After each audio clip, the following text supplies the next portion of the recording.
estudiante de Maestría de Derecho de Trabajo y Seguridad Social por la Pontificia Universidad Católica del Perú.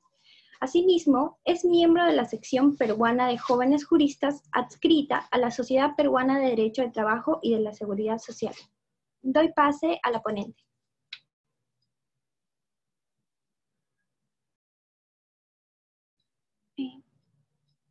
Doctora Cantú.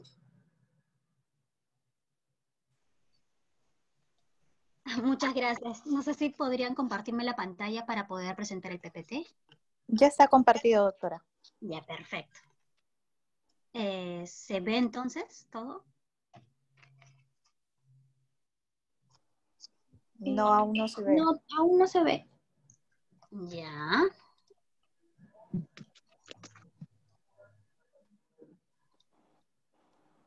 Debería verse la pantalla.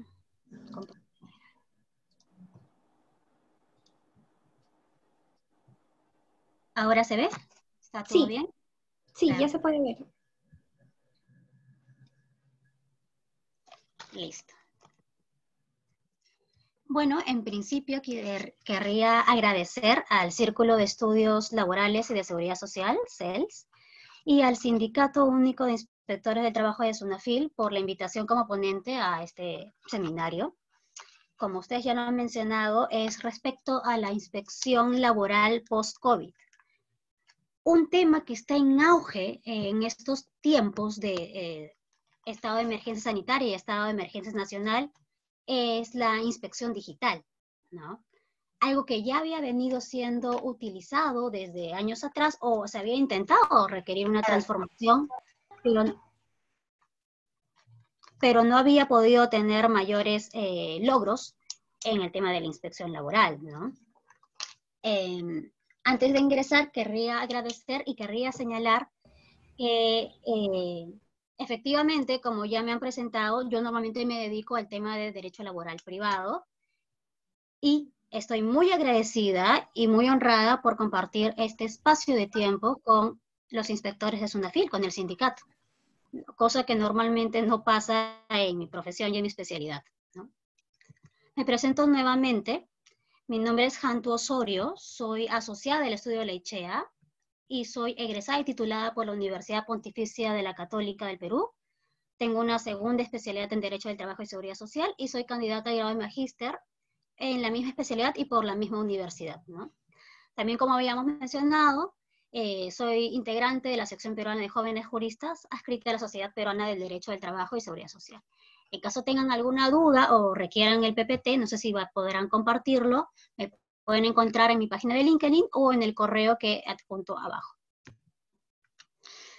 Vamos a poder discutir ahora lo que significa el estado de emergencia nacional y sanitaria por COVID-19.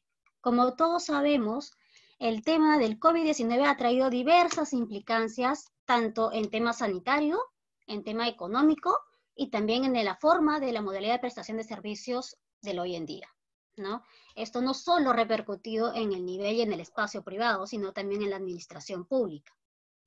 ¿Cuál fue el fin para poder establecer el estado de emergencia nacional y sanitaria por COVID-19?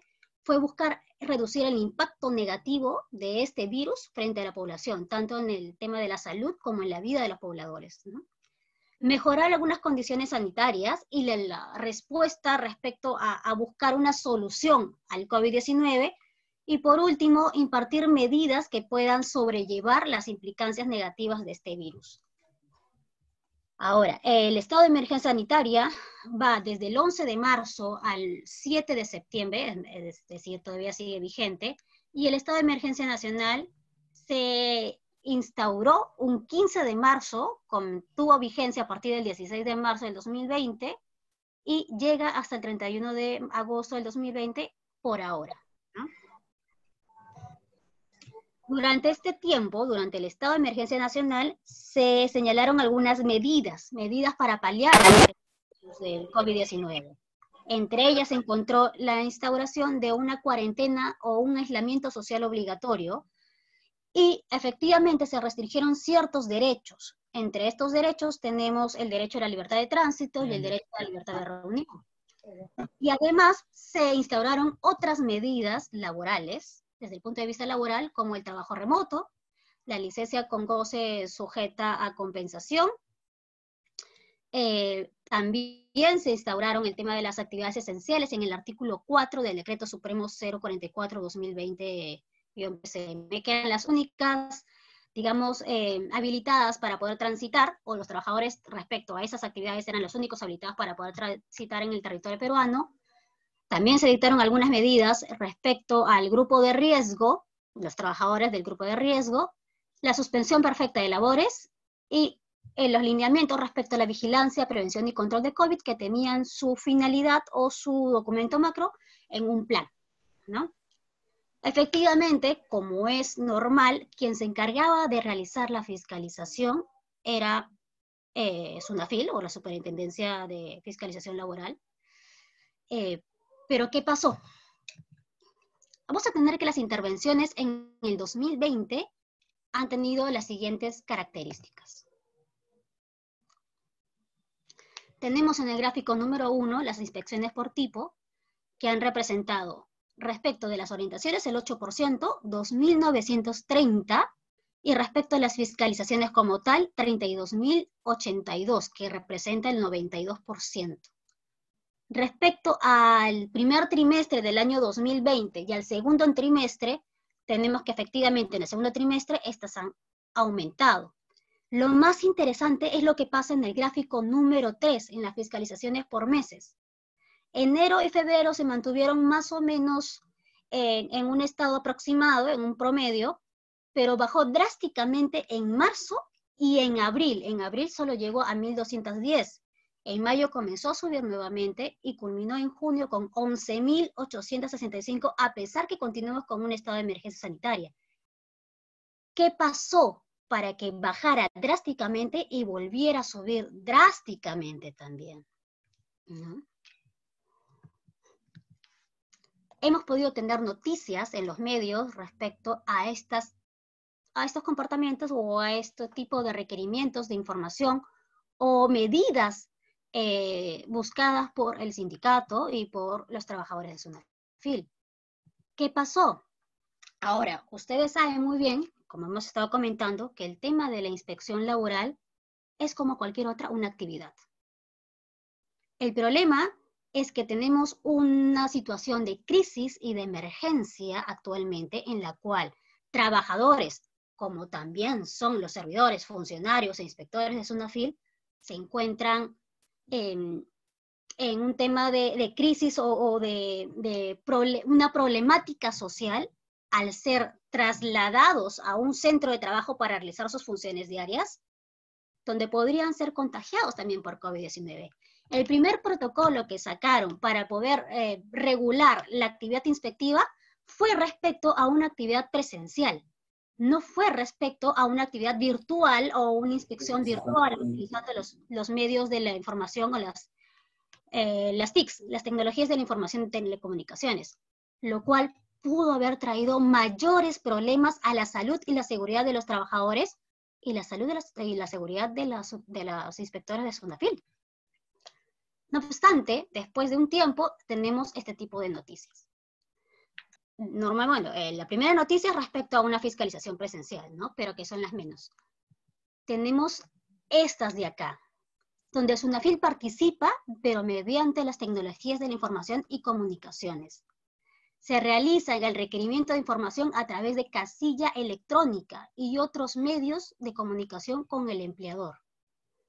Esto es lo importante, esto es lo relevante, y esto significa un gran paso de transformación de cómo se venía dando la fiscalización o la inspección laboral tiempo atrás, que necesitaba y exigía una transformación respecto a un ámbito digital, dejando de lado una inspección presencial, que si bien al lugar a duda va a tener algunas connotaciones y en algunos casos será necesaria, pero implica una transformación a nivel de conciencia y una transformación a nivel de la modalidad de prestación de servicios.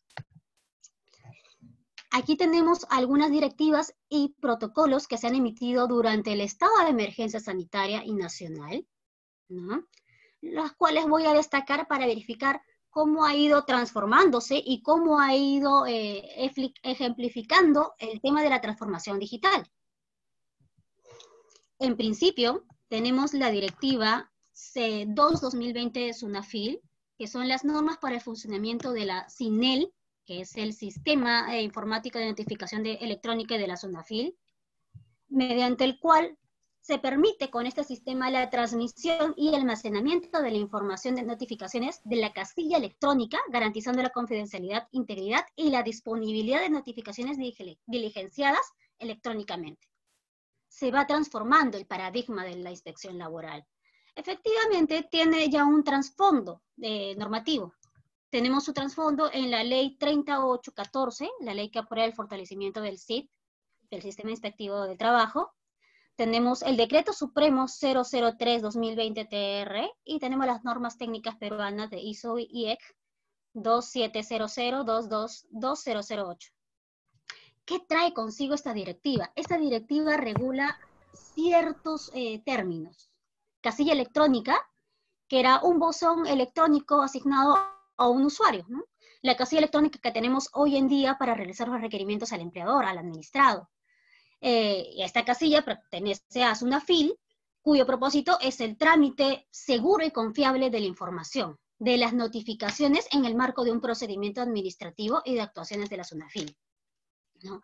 Tenemos la clave SOL, que actualmente se utiliza la clave SOL para acceder a una cuenta de usuario, y esta clave de SOL es básicamente la que se otorga por medio de SUNAT para el empleador. La cuenta de usuario, que es la colección de información conformada por el número y letras que permiten generar un usuario y una contraseña para acceder a esta casilla electrónica. ¿Para qué tipo de procedimientos administrativos y actuaciones se puede utilizar esta casilla electrónica? Para las diligencias preliminares a la fiscalización laboral, actuaciones inspectivas de investigación o comprobatorias, actuaciones de inspección de consulta o asesoramiento técnico, procedimiento de cobranza ordinaria, procedimiento de ejecución coactiva, y también para acciones de prevención, orientación y difusión, como en sí misma, y además respecto a acciones de alertas sobre el cumplimiento de normas sociolaborales y de seguridad y salud en el trabajo. A ver, ya está. Efectivamente, como señalamos, tiene un trasfondo o tiene una norma previa, que es el Decreto Supremo 003-2020-TR, lo cual aprueba el uso obligatorio de la casilla electrónica para efectos de notificación de los procedimientos administrativos y actuaciones de SUNAFIL, ¿no? Nuevamente, esta norma lo que hacía era definir ciertos términos como casilla electrónica, la clave de acceso, el documento, el formulario de registro, mediante el cual se llenaban los datos del empleador para poder acceder a la casilla electrónica, ¿no? Y también tenemos un cronograma que fue instaurado por el decreto, por la resolución de superintendencia 058-2020 SUNAFIL, y posteriormente modificado. Este cuadro es del 58, ha sido modificado por la resolución de superintendencia 114, respecto a cuándo iba a entrar en vigencia la notificación mediante este tipo de mecanismo. Actualmente tenemos esta casilla electrónica, ¿no? La cual es bastante fácil de utilizar para el empleador. Tenemos inspecciones, acciones previas en la parte de la izquierda, orientación, y efectivamente el tipo de requerimiento, el registro de solicitud, fecha de depósito, entre otros datos que son necesarios para poder verificar el cumplimiento de los requerimientos de SUNAFIL. Ahora, en sí, ¿qué significa y qué es la casilla electrónica? La casilla electrónica es un buzón electrónico asignado a empresas y trabajadores, a ambas partes, creado en el Sistema Informático de Notificación Electrónica, el SINEL, y su propósito es el trámite seguro de información de las notificaciones en los procedimientos administrativos y de actuaciones inspectivas. ¿Cómo tengo mi casilla electrónica? La tengo con la casilla electrónica con el usuario de RUC, con la clave SOL, y se debe acceder mediante la página web para poder registrar un correo y un número de celular y que lleguen las notificaciones o las alertas de los requerimientos o de los documentos que se notifica la casilla electrónica del empleador, por ejemplo. ¿Cuáles son las obligaciones de los usuarios? Básicamente son tres. revisar periódicamente la casilla electrónica asignada para tomar conocimiento de los documentos que se le notifiquen, mantener operativo su correo electrónico o servicio de mensajería para recibir las alertas del sistema informático de notificación electrónica, mantener la confidencialidad y adoptar medidas de seguridad en el uso del nombre de usuario y clave del acceso de la casilla electrónica que hace es decir, un backup, ¿no? ¿Qué se notifica? Se notifica cualquier tipo de documento que se emita dentro de un procedimiento de inspección, ya sea en el sancionador y también durante la ejecución coactiva. Y por último, ¿cuándo se considera efectuada la notificación? Surte efectos el día en que conste que haber sido recibida en la casilla electrónica, y en el caso que sea día no hábil, a partir del día siguiente hábil. Otro tipo de directiva que ha tomado en cuenta el tema de la notificación virtual o el tema de las TICs, de las tecnologías de información y comunicaciones, es la directiva 002-2017, SUNAFIL, en su versión 3, ¿no? La cual aprobaba... Bueno. La cual aprobaba el Servicio de Atención de Denuncias Laborales.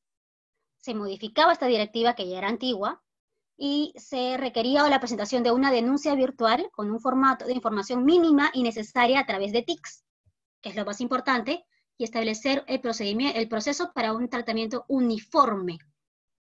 Lo que iba a hacer era tener una comunicación efectiva y recíproca, ya sea entre el administrado, la inspección, y también con el trabajador, ¿no? Eso también estaba amparado en la ley 28809, la Ley General de Inspección del Trabajo, en la cual se establecía que las actuaciones inspectivas de investigación se desarrollaban también mediante requerimiento de información por medio de sistemas de comunicación electrónica. Vamos a entrar ahora respecto a las definiciones de las TICs. ¿Qué son las TICs? Las TICs son aquellos dispositivos que capturan, transmiten y despliegan datos de información electrónica que apoyan el crecimiento y desarrollo económico de la industria manufacturera y servicios. Esta definición, si bien está más basada en un tema de economía, es una información otorgada por el Organismo para la Cooperación y Desarrollo Económico, ¿no? En el 2002. Es una de las primeras definiciones que existen. Otra definición sumamente importante es de la del Decreto Legislativo 1412, que es de la Ley de Gobierno Digital, y señala que las tecnologías digitales, o sea, las TICs, incluidas en Internet, tecnologías y dispositivos móviles, así como la analítica de datos utilizados para mejorar la generación, recopilación, intercambio y agregación, combinación, análisis, acceso, búsqueda y presentación del contenido digital, debido al desarrollo de servicios y aplicaciones aplicables a la materia de gobierno digital. Ahora, respecto a ese decreto legislativo 1412, tenemos 3 definiciones que son muy importantes para poder verificar cómo han sido delimitadas las actuaciones a nivel digital. Primero, tenemos el ciudadano digital. ¿Quién es el ciudadano digital? Es aquel que hace uso de las tecnologías digitales y ejerce sus deberes y derechos en un entorno digital seguro, que podría ser el empleador, el trabajador o incluso un inspector. Identidad digital es el conjunto de atributos que individualiza y permite identificar a una persona en entornos digitales. ¿Con qué se logra esto? Con una cuenta, con un usuario y con una contraseña, con la clave SOL, por ejemplo. ¿Y cuáles son sus atributos o cuáles son sus características? Por ejemplo, un domicilio digital. El domicilio digital es uno de los atributos de la entidad digital que se constituye en el domicilio habitual de un ciudadano en el entorno digital. Es decir, dejamos la notificación mediante medios presenciales y pasamos a una notificación digital. Ahora, esta medida no es algo nuevo. Esta medida ya la teníamos en el punto de vista judicial. Por ejemplo, cualquier tipo de comunicación se hace a través de una casilla electrónica que, si bien no es del empleador o si en temas laborales, es del abogado, del patrocinante. Pero en un tema administrativo no es tan necesario un abogado de parte del punto de vista del empleador, o no debería ser necesario, ¿no? Entonces, ¿qué se juega por ahí? ¿Qué se utiliza? ¿Para qué se utiliza? Para poder emitir requerimientos, notificaciones, entre otros, ¿no? Ese es el nuevo domicilio digital, el que debería valer de ahora en adelante, teniendo en cuenta la transformación que ha existido en el día a día. Es necesario tener en cuenta que el tema o el uso de las TICs significa para los objetivos de desarrollo sostenible dos cosas, sobre todo en la meta número 8, que es el trabajo decente y crecimiento económico.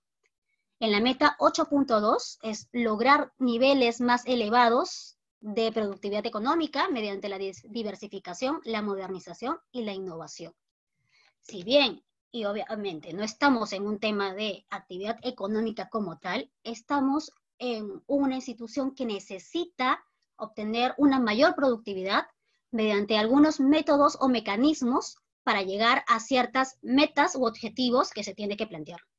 Y la meta 8.3 es promover políticas al desarrollo que apoyen las actividades productivas, tales como la creación de empleos decentes, el emprendimiento, la creatividad y la innovación. Y yo agregaría un tema de inclusión. Las TICs en el tema general respecto a la normativa ha sido utilizada en innumerables ocasiones para promover la inclusión de trabajadores al mercado económico, a la PEA, o también para incluirlos en la vida social. Por ejemplo, personas con discapacidad podrían acceder y podrían realizar un requerimiento, podrían jugar todas sus funciones como un fiscalizador o como un inspector de SUNAFIL. No tendrían limitaciones si es que pueden utilizar esas tecnologías de la información y comunicaciones. Ahora bien, ¿en dónde tenemos ejemplos básicos respecto a las TICs, al uso de las TICs en los protocolos que han sido emitidos por SUNAFIL? Por ejemplo, en el protocolo número 4-2020 SUNAFIL, que ha sido aprobado por la resolución de superintendencia 76-2020 SUNAFIL, respecto a las acciones de la verificación de hechos sobre la suspensión perfecta a solicitud de la Autoridad Administrativa del Trabajo. ¿Qué señala este protocolo? Por ejemplo, que la verificación de SUNAFIL se notificaría y se requiere al empleador para que remita documentación pertinente de acuerdo a un anexo, el anexo número 2 del protocolo, y que debería ser proporcionado a través de un correo electrónico que el empleador brinde al momento de señalar o al momento de presentar su solicitud mediante la plataforma del Ministerio de Trabajo. Y efectivamente se ha ido realizando de esa manera, ¿no? Otro ejemplo del tema de las TICs en este protocolo es que durante el plazo del requerimiento, ya sea recibida o no la información por parte del empleador notificado, SUNAFIL determina y dispone de realizar acciones preliminares de forma remota, virtual, tales como remitir o reiterar información complementaria, aclaratoria o de la causa de suspensión perfecta, entre otro tipo de manifestaciones o documentación o acciones complementarias que requiera el inspector para realizar su labor. Es decir, se prioriza el uso de las TICs y se deja de lado, o se señala incluso, que de manera excepcional se puede utilizar la ejecución de actuaciones inspectivas presenciales, pero es excepcional. E incluso lo que se tiene que verificar ahí es la relevancia, el aforo y el impacto social, si el impacto social amerita realizar esas notificaciones presenciales, ¿no? En las disposiciones complementarias de dicho protocolo, se establece que durante el desarrollo de las acciones preliminares o actuaciones inspectivas de la notificación electrónica, es la que se va a utilizar. No se prioriza la presencial, ¿no? Respecto a la versión 2 del protocolo, del mismo protocolo, tenemos que efectivamente se reitera este uso de los correos electrónicos, del requerimiento de información a través de la plataforma y también de la presentación de declaración jurada a través de correos electrónicos. En su versión 3 tenemos los siguientes puntos que son los más importantes respecto al requerimiento de información. La notificación a través de la casilla electrónica genera un aviso de notificación al correo electrónico declarado por el empleador en la comunicación de la SPL, de la suspensión perfecta de labores, ¿no? Entonces, para todo el tema de la suspensión perfecta, los requerimientos de información, requerimiento de documentación y cualquier otro tipo de actuación ha sido mediante el uso de las TICs. Asimismo, por ejemplo, para poder hacer una entrevista con un trabajador, se ha utilizado los correos electrónicos para mandar un cuestionario, o incluso hemos tenido casos, en el tema práctico, de llamadas del inspector al trabajador para poder tener una entrevista con los mismos. Listo, ahí está. Otro ejemplo bastante gráfico es el protocolo número 005-2020 SUNAFIL, el cual deroga un anterior protocolo que era el 003, respecto al ejercicio de la inspección del trabajo dentro del marco del estado de emergencia sanitaria. Bueno, ¿cuál era el objetivo de este protocolo? El objetivo era contar con un instrumento técnico normativo que establezca las reglas y disposiciones para la vigilancia y exigencia de cumplimiento del ordenamiento jurídico sociolaboral y de seguridad y salud en el trabajo, ¿no? ¿Cuál es lo relevante? En el primer protocolo que fue derogado por se establecía más una inspección desde el punto de vista presencial e incluso se establecía cuáles eran los niveles de riesgo al cual el inspector iba a estar inmerso. Iba a estar inmerso respecto al COVID-19. Este protocolo establece que el ejercicio va a ser de manera prioritaria a través de las tecnologías de la información. Es más, establece que de manera presencial o restringida se realizaría este tipo de función inspectiva. Respecto a las acciones previas, se establece que podría realizarse mediante tecnologías de la información y comunicaciones, llamadas, incluso las cartas disuasivas y las cartas inductivas se realizarían mediante correo electrónico o la casilla electrónica, que es la que hemos estado viendo hace unos minutos más atrás. Entonces, tenemos ejemplos claros como, por ejemplo, notificación de cartas inductivas o disuasivas en las cuales se pide el llenado de un formulario o un cuestionario de 46 preguntas sobre el plan de vigilancia, prevención y control de COVID, y el requerimiento de información sobre ese tipo de documento y otro tipo de políticas, también relacionado con el mismo tema, pero a través de un medio virtual. Algo que menciona y remite este protocolo es al decreto legislativo 1499, pero lo señala respecto a las facultades del inspector de imponer el cierre temporal como medida cautelar. No obstante, y lo que no se menciona es que este decreto legislativo que fue emitido en mayo, señala también que entre las medidas en materia de inspección del trabajo se encuentra el uso de medios electrónicos y tecnológicos en la fiscalización laboral. Pero, ¿cuáles son las ventajas y desventajas del uso de las TICs en la inspección de trabajo? Tenemos que es un ahorro tanto de tiempo como un ahorro en presupuesto, un ahorro en gastos respecto a ir y dejar un requerimiento o incluso del empleador de poder acercarse a una comparecencia ante SUNAFIL. En una época normal, ¿no? No en una época de COVID.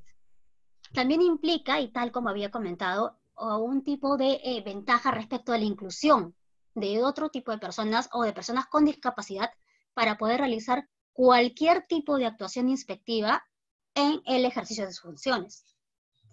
Otra ventaja es que efectivamente es un tema ambiental, ayuda al tema del medio ambiente. Pasamos por un tema de organización de la información que efectivamente va a tener que ir acompañado de un tema de backup, un tema de confidencialidad y un tema de contar con un servidor que sea suficientemente amplio y bueno o básico para poder guardar y poder almacenar la información correspondiente. Debería, y este tipo de información, porque las TICs más o menos han sido manejadas para ello, contar el inspector con mayor flexibilidad al momento de realizar sus labores. ¿Podría incluso reducirse una jornada laboral? Sí, tal vez. ¿Podría ser realizada desde el trabajo o desde el domicilio del inspector? También podría ser. No obstante, ahí también tendríamos que tener en cuenta cuáles son las medidas de confidencialidad sobre los datos y la información que maneja el inspector. Eso ya tendría que verse más a detalle, ¿no? Con un tema de protección de datos. Y productividad. Lo que ha demostrado el uso de las TICs en el mercado, no tanto en un tema de instituciones públicas, porque no había un estudio respecto a ello, es que existe una mejora en la productividad con el uso de las TICs. de las tecnologías de la información y comunicaciones, ¿no? Obviamente, tanto como desventajas, también trae desventajas. Tenemos las posibles fallas en el sistema y hemos tenido conocimiento, por ejemplo, de fallas en la plataforma del ministerio, esa es una, por ejemplo, que también es una TIC.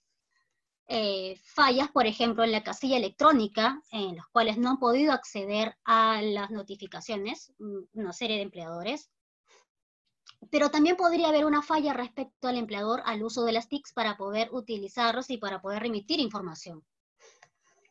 Eso tendría que ya verificarse tanto con un servicio tecnológico de Internet, por ejemplo, una línea telefónica también para poder desarrollarlas, o qué otro tipo de herramientas se puede utilizar para poder proteger al administrado y también el trabajo del inspector y los plazos que existen y poder cumplir con los objetivos de la inspección laboral, ¿no? Además, tengamos en cuenta que si bien no funciona el tema de una notificación virtual o de la casilla, el siguiente paso sería utilizar otro tipo de modalidad para la notificación de los requerimientos, ¿no? Que eso sí se encuentra establecido. Como habíamos mencionado, debería poder utilizarse el tema de las TICs en la inspección laboral para que un fiscalizador, un inspector, o de repente un funcionario, o un servidor, o un trabajador, pueda realizar este tipo de labor desde su domicilio. Pero el problema es que también podría existir un desdibujamiento de la barrera o del límite entre lo que es el trabajo y lo que es el desarrollo del trabajo en casa, o la vida en casa, vida familiar y vida privada. Normalmente tiende, con un tema de trabajo remoto, tiende a de los límites normales de la jornada laboral, ¿no? Obviamente, el trabajo por computadora, por un medio de comunicación, o por un tema de información o comunicaciones, crea un estrés que es mayor al de un trabajo presencial. Hay un tema de cansancio mental, hay un tema de estrés que va en aumento, y con otro tipo de enfermedades que van a tener que ser evaluadas, van a tener que determinarse qué medidas va a tener que tomarse de ahora en adelante y cuáles son las recomendaciones. No es tan simple establecer una nueva modalidad o nuevas herramientas para la prestación de una labor o de una actividad inspectiva sin tener en cuenta cuáles son las desventajas y cuáles son los daños a la salud de los inspectores, por ejemplo.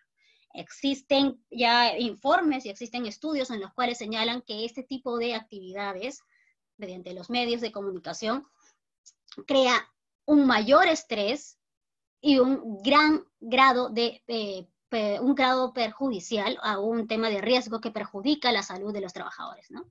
O de los inspectores de trabajo. Efectivamente, el tema de la organización también podría ser un tema de desventaja, porque efectivamente va a tener que utilizarse un mayor nivel de almacenamiento, un mayor nivel de servidor para poder salvaguardar la información, y también va a tener que haber un tema de backup, un tema de protección de esta información. Y habría que ver qué tipo de política y qué tipo de herramientas contamos para poder realizar la misma.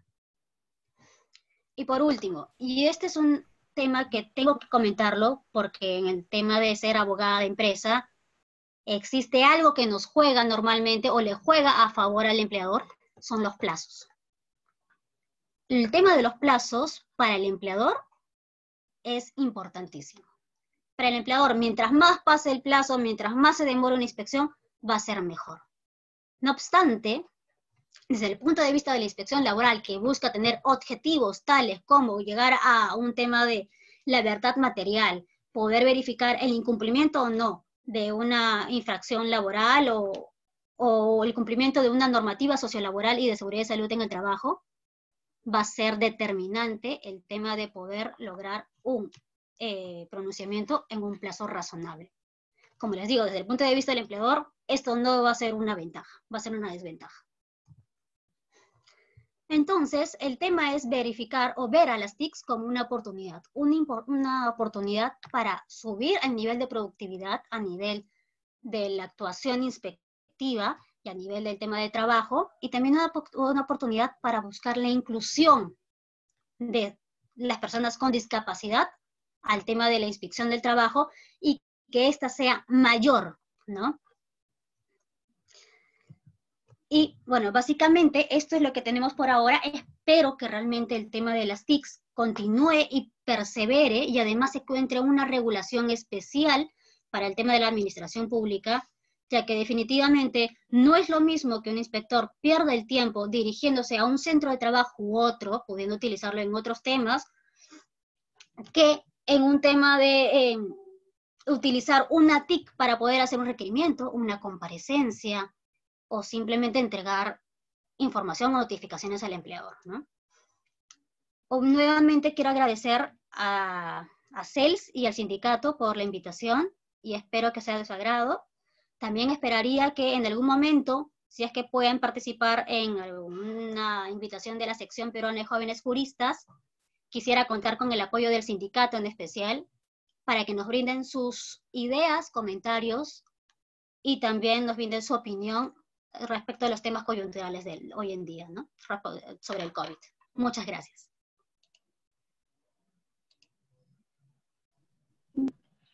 Agradecemos la ponencia realizada y también agradecemos la participación de la abogada Handu. Ahora vamos a pasar a una breve ronda de preguntas por parte de los presentes. Le agradecería si pudiera contestarlo. Sí, claro. Hay una en el chat que han realizado, dice, ¿qué opina respecto a la exigencia que se inicien las actuaciones inspectivas el día de recibida la orden de inspección, aun cuando nos derivan las referidas órdenes sin los correos electrónicos o teléfonos del empleador? Esta pregunta fue realizada por Paul Alex Zulueta. Voy a ser bien sincera con esa pregunta.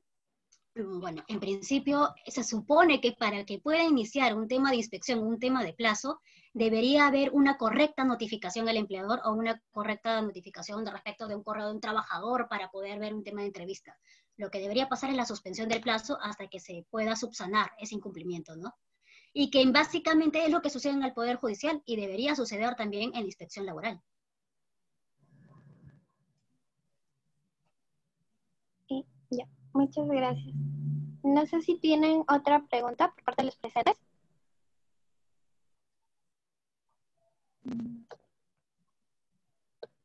¿No hay más preguntas? No. Hay una pregunta, creo que sobre enfermedades que pueden ser ocasionadas por trabajos en el hogar. Me parece. A ver. Ya, sí. Lo leo. Buenas noches.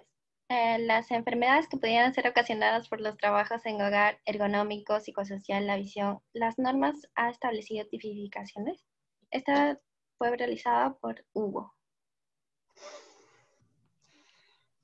Bueno, en principio tendría que haber un procedimiento de investigación del tema de si existen riesgos a la salud por ese tipo no tanto de enfermedades, sino de riesgos a la salud por una modalidad de trabajo.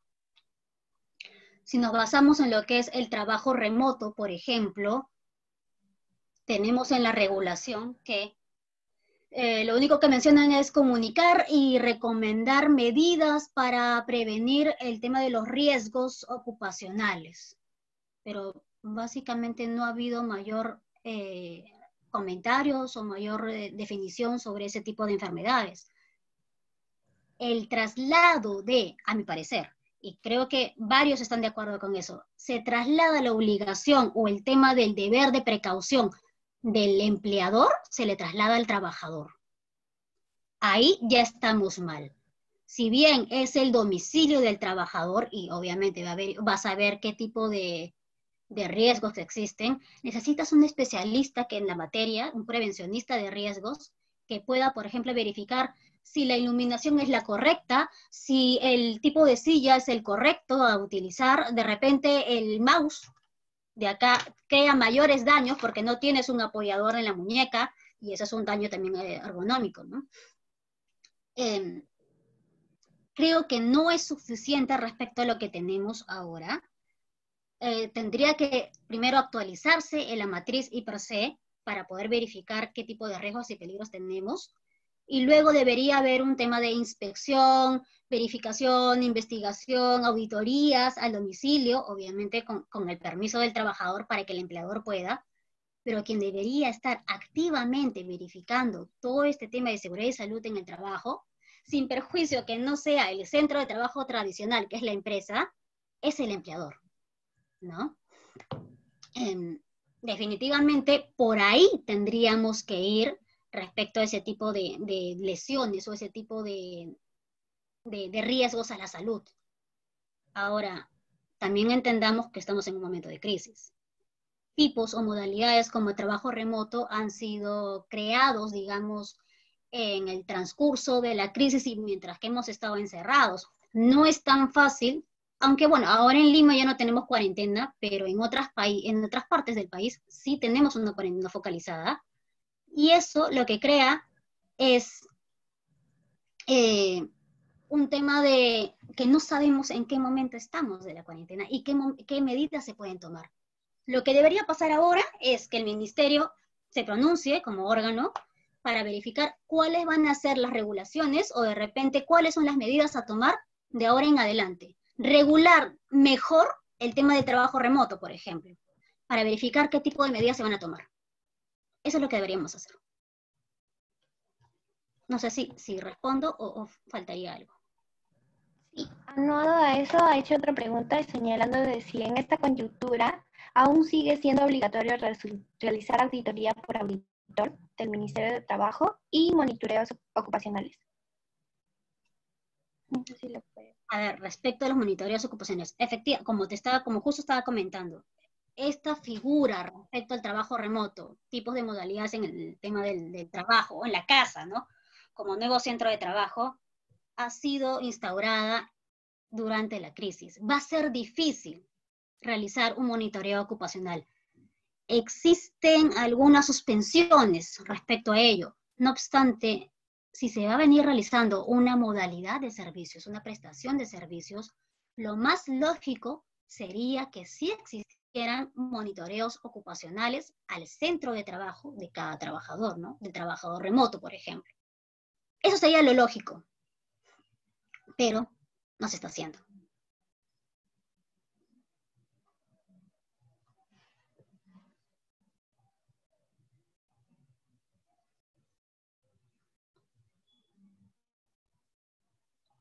Creo que no se escucha la pregunta. Es con el micrófono apagado. Dice, Ruth Ramos nos pregunta, ¿qué opina del derecho a resistencia que puede ejercer el trabajador cuando se encuentra expuesto a un peligro inminente a su salud? Bueno, en principio se va a tener que probar ese tema del peligro inminente a su salud. Efectivamente, en un tema de pandemia, salir del centro de trabajo ya representa un peligro, ¿no? Habría que verificar qué tan necesario es que el trabajador vaya al centro de trabajo. Tengamos en cuenta que durante el tema de pandemia existían tanto empresas como algunas organizaciones que establecían que podían estar dentro de una fase económica activada y debían ir presencialmente. Existen incluso declaraciones juradas de asunción de responsabilidad para trabajadores del grupo de riesgo. Comenzamos en un estado de pandemia protegiendo a los trabajadores, al poblador en sí, y fuimos pasando a un tema de flexibilización en la protección, con ese tema de la declaración jurada, ¿no? ¿Qué opino respecto de la resistencia? Si es válida, entonces podría salvaguardar su vida y su seguridad, su salud, que es un derecho fundamental respecto a un tema de cumplir un contrato o una prestación de servicios, ¿no? Si sopesamos estos dos puntos, quien va a priorizar es el tema del derecho a la salud y a la seguridad, ¿no? Y no solo a la seguridad, también a la vida.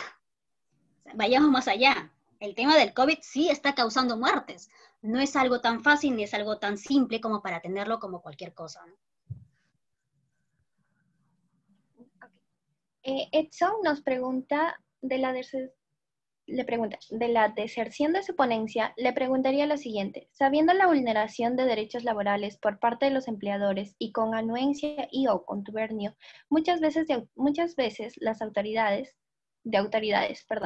¿cree usted que una inspección virtual funcione en nuestro país? Ejemplo, no el incumplimiento de protocolos contra el COVID por parte de muchas empresas, en especial las privadas. Ese es uno de los problemas de las TICs, ¿no? Por ejemplo, el requerimiento de un tipo de información a través de un correo electrónico va a verificar qué es lo que se dice en un documento, pero no va a verificar necesariamente la realidad. ¿Qué se tendría que hacer? Y ahí se tendría que sopesar si es necesario que el inspector vaya al centro de trabajo para poder verificar la misma, o no, o si no es necesario. En un tema de pandemia, es bastante peligroso realizar una afirmación de sí o no en un tema de un contexto normal. Teniendo el tema de las TICs como herramienta, tal vez sería un poco más fácil. En principio, el acercamiento podría ser mediante mecanismos virtuales y en un segundo plano, el tema presencial.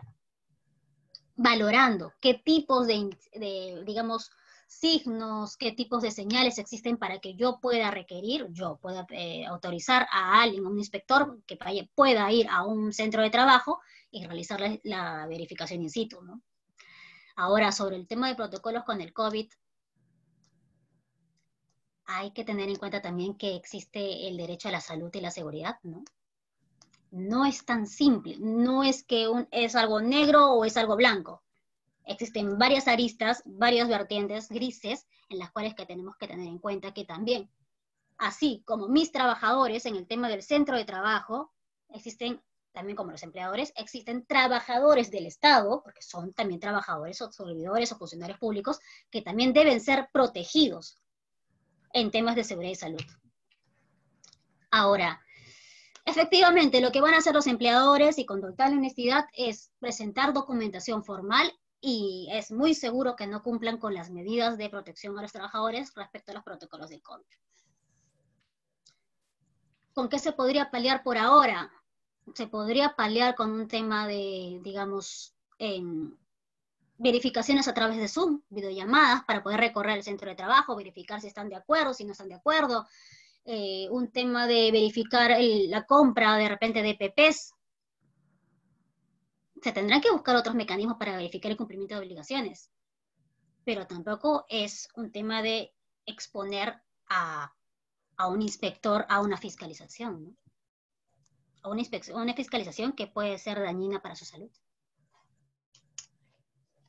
Muchas gracias. Dice Oscar Muro, ¿el sindicato también puede solicitar inspección para sus afiliados que están haciendo trabajo remoto? Ahí habría que tener cuidado porque es una tiende a ser una actividad del Estado, ¿no? O sea, al final es una institución del Estado. No es lo mismo que un empleador, y yo no me metería a hablar sobre esos temas porque me encargo del tema privado. Pero efectivamente ha habido otras medidas que han utilizado los inspectores y el sindicato, como es, por ejemplo, el tema de una demanda para detener el tema del trabajo, como por ejemplo, que fue lo que mostré en una de las diapositivas, ¿no? El habeas corpus preventivo laboral, a favor de un trabajador ante el riesgo de contagio por COVID. Más que un tema de fiscalización, yo optaría por medidas judiciales. Jorge pregunta, si se ha aprobado el reinicio de labores de manera presencial, de manera paulatina, ¿por qué plantean inspecciones virtuales a las áreas de trabajo, como reconocer de niveles de riesgo en los puestos de trabajo de manera virtual puestos? A ver, ¿por qué plantean inspecciones virtuales a las áreas de trabajo, como con reconocer los niveles de riesgo o los puestos? Ya. A ver, en principio hay que tener en cuenta nuevamente el tema de la seguridad y salud, ¿no? Una cosa es que se haya aprobado de manera presencial ciertos tipos de trabajo, ciertas actividades económicas, en las actividades de reactivación económica, y otra cosa es la actividad inspectiva. Para el tema de los niveles de riesgo de los puestos de trabajo, me parece que bastaría con una descripción del puesto de trabajo y lo que realiza en sí, ¿no? Para verificar si es de cierto tipo, bajo, medio, alto o muy alto. no es algo tan necesario estar en una fiscalización presencial, salvo que exista o se omita información, o el empleador emita información respecto a ellos. Se tendría que ver cada caso, ¿no? En concreto. No es tan simple. Fernanda Sánchez comenta, buenas noches. Si un empleador declara como domicilio fiscal su vivienda, la notificación del inspector surte los efectos si es notificada a un familiar del representante legal que habita dicha vivienda o quien se encuentre habitando en dicho domicilio. También comenta otra pregunta, ¿sería una obstrucción a la labor inspectiva que una conversación telefónica con quien se identifica como el empleador o representante legal que indique un correo electrónico para las notificaciones y que ésta no sea respondida teniendo en cuenta que el inspector da de sus fases actuaciones? Ya, sobre la primera pregunta, tengamos en cuenta que existe una declaración jurada del empleador en la cual comunica un correo electrónico al cual se le va a hacer la fiscalización, en este caso de COVID. Y en el tema del domicilio fiscal, normalmente se hace a su vivienda. No entendería por qué podría ser notificada a un familiar. Efectivamente, lo primero que se busca es a la persona indicada y luego se deja, si se comprueba que es el domicilio, se deja la notificación ahí. La dirección está dada. La dirección está declarada, digamos, en SUNAT, como ser domicilio fiscal. Se supone que debería haber un tema de diligencia para decir al empleador, tienes una notificación y se está corriendo tu plazo, anda el requerimiento, anda la comparecencia, realízalo o no. Yo creo que sí surte efectos, ¿no? No le veía ningún problema. Ahora, con este tema de la casilla electrónica, estás salvaguardando ese tema de que notifiques a una persona extraña en el mismo domicilio. Digamos que el empleador está de viaje y quien está ahí es un familiar. Con la casilla electrónica, quien va a ser el obligado a revisarla día a día va a ser el empleador. No va a existir ese tipo de problemas, tengamos en cuenta, ¿no? Y respecto a la segunda pregunta, sería una obstrucción a la labor inspectiva que en una conversación telefónica con que se identifica como empleador, representante legal, que indique correo electrónico para indicaciones, y que no se respondida teniendo en cuenta el efecto.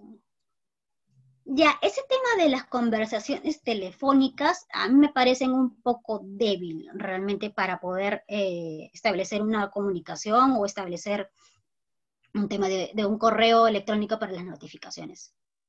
Lo que debería hacerse es dejar constancia mediante una declaración jurada o un escrito ante la SUNAFIL, por ejemplo. Definitivamente en una conversación telefónica tú no vas a poder identificar válidamente al interlocutor que está en la otra línea. Ahí ya tienes un problema grave, ¿no? Te estás jugando para poder notificar a una persona, a un empleador, y efectivamente podría existir lo que tú dices, ¿no? Podría existir alguien que se haga pasar por el empleador para hacer un tema de mala fe y brinda un correo electrónico que de repente no es el adecuado, no es el correcto, y ahí comenzarían los problemas respecto al plazo, incumplimientos, entre otros, etc., ¿no? Yo no dejaría constancia de mi correo electrónico por una conversación telefónica, lo haría mediante un escrito, y creo que esa es la manera formal en la cual se tiene que proceder, mediante el uso o la identificación por un documento nacional de identidad en el escrito, y además la vigencia a poder en caso de que exista una empresa, ¿no? Así debería hacerse. Denise Michelle Guevara nos comenta, doctora, buenas noches. Con respecto a la declaración jurada que firma uno como trabajador para la reincorporación voluntaria, si uno se enferma mediante la reincorporación voluntaria, ¿la empresa no asume responsabilidades hacia el trabajador? Gracias. Se supone que no. Ahora, eso es a nivel de normas que han salido por temas de COVID. Yo creo que en un tema a nivel jurisprudencial, eso podría cambiar, ¿no? Es una medida, es una declaración jurada mediante que existe una asunción de la responsabilidad.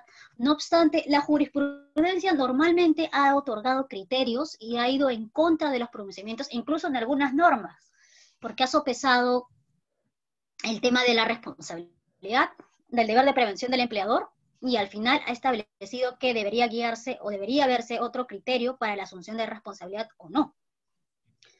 Yo creo que en el Poder Judicial, si un trabajador decide demandar por daños y perjuicios, por ejemplo, tiene bastantes posibilidades de ganar.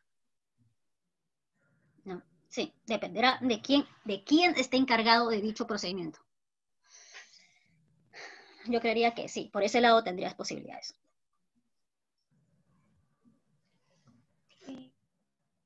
Con eso culminaríamos la ronda de preguntas.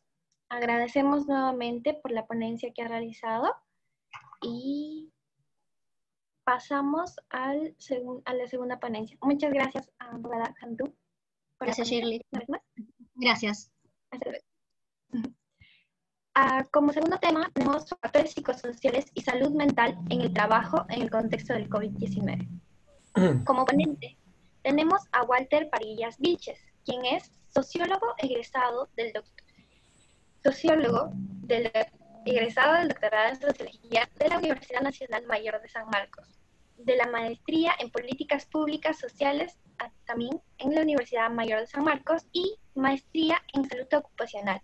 Tiene diplomados en Factores Psicosociales Laborales por la Universidad de Guadalajara, México. Es coordinador y miembro de redes sobre factores de riesgo psicosocial, laboral y consultor nacional e internacional en el tema.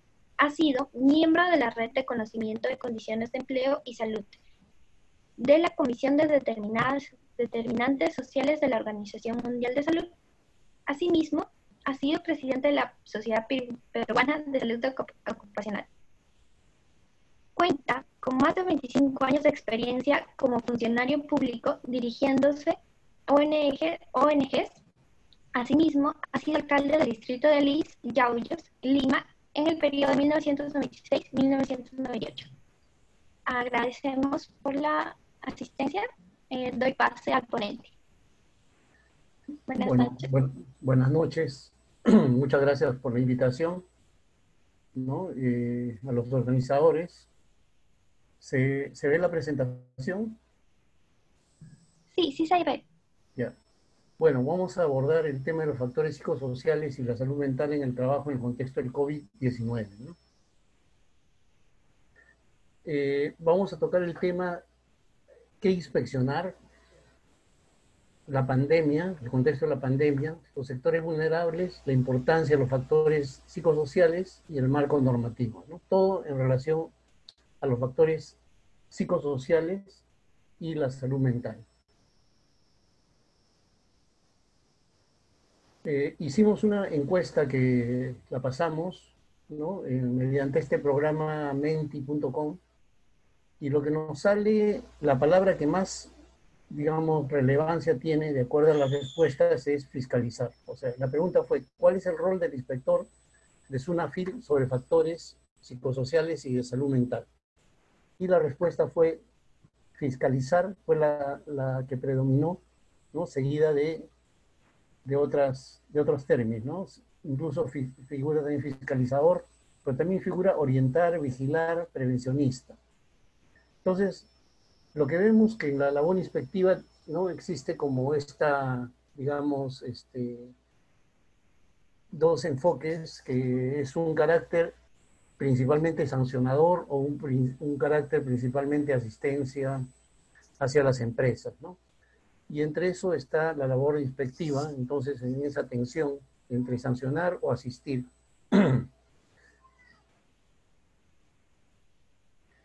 En cuanto a factores psicosociales y salud mental, ¿qué es, no? ¿Qué cosa inspeccionar?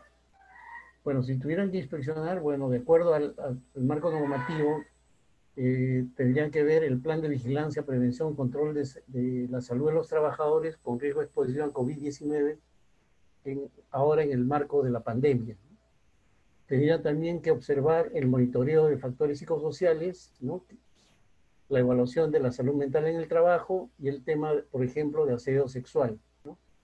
Entonces, tendrían que observar el método que se ha utilizado para elaborar este componente. En cuanto al plan de vigilancia y prevención de control, de la salud de los trabajadores, básicamente me refiero al componente psicosocial, ¿no? Tenía que ver el método, qué método se ha utilizado, si es que han participado los trabajadores en esta formulación, si es que el especialista tiene formación en el tema, si es que se contemplan medidas de control y si hay un plan de vigilancia de los factores psicosociales y la salud mental. Acá hay un texto que estoy poniendo, ¿no? que es una guía para inspecciones de factores psicosociales de España que podría serles útil. Vamos a revisar un poco el tema de la pandemia, el COVID-19, porque ese es el contexto en el que se desarrolla precisamente el tema de factores psicosociales y salud mental en el trabajo. Bueno, ya sabemos que al hablar de una pandemia estamos hablando de un fenómeno a nivel global. Y acá, cuanto más oscuro está coloreado el país, es que los casos son mayores, ¿no? Entonces estamos dentro del grupo de países con mayor prevalencia de casos de COVID. Sin embargo, todos los países estamos siendo afectados. Extrañamente África no tanto, salvo Sudáfrica, pero estamos entre los países más afectados. En el caso del Perú mismo, también tenemos otro fenómeno, que es la transición epidemiológica, ¿no? O sea, este virus es muy dinámico y estamos viendo, por ejemplo, cómo de mayo a julio y a la fecha ha estado cambiando el escenario de contagio, ¿no? Entonces, y en el caso de Lima también, inicialmente comenzó esto en los distritos mesocráticos, como Miraflores, San Isidro, y ahora más bien se ha difundido más entre, por ejemplo, San Juan del Lurigancho, Lima Norte, Lima Sur, ¿no? Es decir, hacia los extremos de Lima, y también en La Victoria, por ejemplo, ¿no? Entonces, como ya saben ustedes, ¿no? el, el, el término coronavirus define a una familia de virus diferentes, ¿no? Abajo, por ejemplo, vemos el virus de la influenza, también vemos el virus del SARS-CoV-2, que es el que produce el COVID-19, ¿no? El COVID-19, tenemos el SARS-CoV y tenemos el MERS-CoV. O sea, es decir, todos tienen el apellido coronavirus, pero el nombre específico del virus que actualmente produce esta pandemia es el SARS-CoV-2. El SARS-CoV-2 es el virus, es la causa, y el efecto que produce en el ser humano es la enfermedad del COVID-19, ¿no? Sí. Y los síntomas son, bueno, los que están ahí: fiebre, dolor muscular, los síntomas iniciales, ¿no? Dolor de pecho, tos, cansancio, falta de aire, y tiene un periodo de incubación de 2 a 14 días. Esto para ustedes es importante, esta definición conceptual, porque algunos, por ejemplo, definen al COVID-19 como un virus, ¿no? Y el COVID-19 no es un virus, es ya el efecto que produce el virus, específicamente el SARS-CoV-2 de la familia de coronavirus, ¿no? El que produce es el causante de esta enfermedad. Se está aprendiendo cada día sobre este virus, pero en general, digamos, esta es la proporción de afectación. Un 80% que son los llamados asintomáticos, un 15% que necesitan hospitalización y un 5% que necesitan cama UCI. Esa es básicamente la estructura, ¿no? Cómo se distribuye aproximadamente el contagio, ¿no? Y los efectos en la salud humana. Y esto es importante para que también podamos identificar cuáles son los grupos de riesgo. Y los grupos de riesgo son las personas de mayor edad, mayores de 60 años. Acá vemos la proporción, por ejemplo, de mortalidad por rango de edad. Y vemos que a partir de los 60 años se incrementa la prevalencia de muertes, ¿no? 3.6, 8%, 14.8%. Entonces acá estamos hablando que un buen porcentaje de la población adulta o mayor es la que es particularmente sensible, ¿no? Ahora estamos recibiendo informaciones que también hay casos de jóvenes y niños que se están afectando de manera severa. Pero básicamente también tenemos las llamadas comorbilidades, enfermedades cardiovasculares, diabetes, hipertensión, enfermedades respiratorias crónicas. Entonces, eso es importante para la labor inspectiva de ustedes, ¿no? Ya sabemos las medidas de prevención, mascarilla, distancia social, lavado de manos. Es básicamente lo que tenemos que implementar cotidianamente en el trabajo y también fuera del trabajo y en el hogar. Los efectos del virus no solamente son en el ser humano, ¿no? A través de la fisiología, es decir, no son solamente físicos, sino también son emocionales, mentales. Y por ejemplo, esta encuesta que es ya es del mes de abril, sin embargo la gente tenía más miedo a morir de hambre que morir de virus. Y hemos visto todo este fenómeno que se ocasionó con los retornantes que querían regresar caminando a sus regiones, o el caso de los venezolanos, los migrantes, y el caso del trabajo precario, ¿no? El trabajo de los trabajadores de taxi o los trabajadores de delivery. Pero todo esto genera no solamente un impacto en la salud física, sino también en la salud mental y en la salud social de todos nosotros. Y hay sectores particularmente vulnerables, como los trabajadores de la salud, los llamados trabajadores esenciales, ¿no? Públicos y privados. El caso de enfermeras, ¿no? que han fallecido una cantidad de enfermeras, ¿no? Hasta esta fecha que de esta noticia eran 35 enfermeras fallecidas y 45 técnicas de enfermería. O el caso de los médicos, ¿no? El que tenemos hasta esta fecha, porque esto se está incrementando, ¿no? Hoy día me han comentado que esta semana han muerto 8 médicos en Arequipa, por ejemplo, pero hasta esta fecha teníamos 97 médicos fallecidos.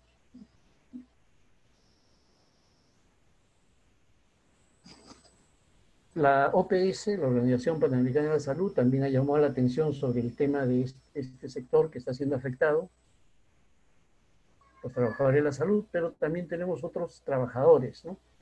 Y lo que producen esto es también una pandemia, no solamente de la salud física, sino también una pandemia mental, una pandemia en cuanto a la salud psicosocial, ¿no? Hay incluso casos críticos, e incluso pueden llegar hasta el suicidio, ¿no? Pero los temas de ansiedad, los temas de estrés, agotamiento emocional, ¿no? Se van generalizando.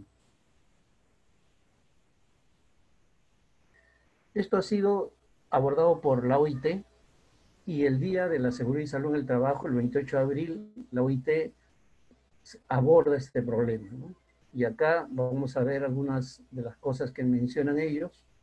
Dice que el estrés y los factores psicosociales durante la pandemia se han expresado, por ejemplo, en el temor por el propio bienestar y de los miembros de la familia y los compañeros de trabajo.